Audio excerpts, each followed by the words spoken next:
Praise the Lord. ஆண்டவராகிய இயேசு கிறிஸ்துவை அறிந்து ஜெபம் பண்ணி வேதம் வாசிக்கிற பிள்ளைகள் நீங்களாக இருந்தால் நீங்கள் எல்லா சூழ்நிலையிலும் எப்பவும் ஆண்டவருக்குள் ரொம்ப ஸ்ட்ராங்காக இருக்கீங்களா? கேட்டால் ஆமான்னு சொல்வீங்க. ஆனால் ஒரு கஷ்ட காலங்கள் வரும் பொழுது, பிரச்சனைகள் வரும் பொழுது ரொம்ப சோர்ந்து போகிறீங்க.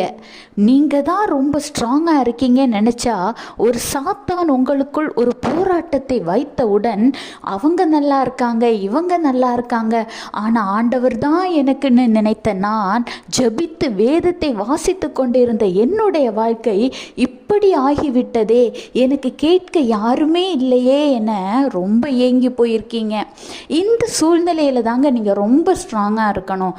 ஏன்னா திக்கற்ற பிள்ளைகளின் ஜெபத்தை ஆண்டவர் ஒரு காலம் அலட்சியம் பண்ண மாட்டார். வேதாகமத்தில் கூட சங்கீதம் 102:16 திக்கற்றவர்களுடைய ஜெபத்தை அலட்சியம் பண்ணாமல் அவர்கள் விண்ணப்பத்தை அங்கீகரிப்பார்.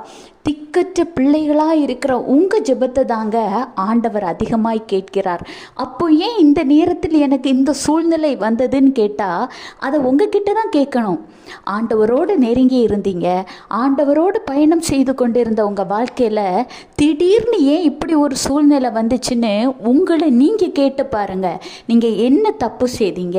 எந்த பரிசுத்தத்தில் குறைந்தீங்க? யாரை குறித்து குறை சொன்னீங்க? வேதம் வாசிப்பு எப்படி இருக்குது? உங்கள் ஜெபம் எப்படி இருக்குது? உங்கள் உள் மனது எப்படி இருக்குன்னு நீங்கள் யோசித்து பார்த்தீங்கன்னா தவறு எங்கே என்பதை கண்டறிவீர்கள். கர்த்தரை குறை சொல்வதை விட்டுவிடுவீர்கள். இன்றைக்கே யோசித்து பார்த்து உங்கள் தவறு எங்கங்கிறத அறிந்து அதை முதல்ல சரி பண்ணுங்க. திக்கற்ற பிள்ளைகளாகிய உங்கள் ஜெபத்தை ஆண்டவர் ஒரு காலம் அலட்சியம் பண்ணவில்லை, இனிமேலும் பண்ண மாட்டார். Have a blessed day. Jesus bless you.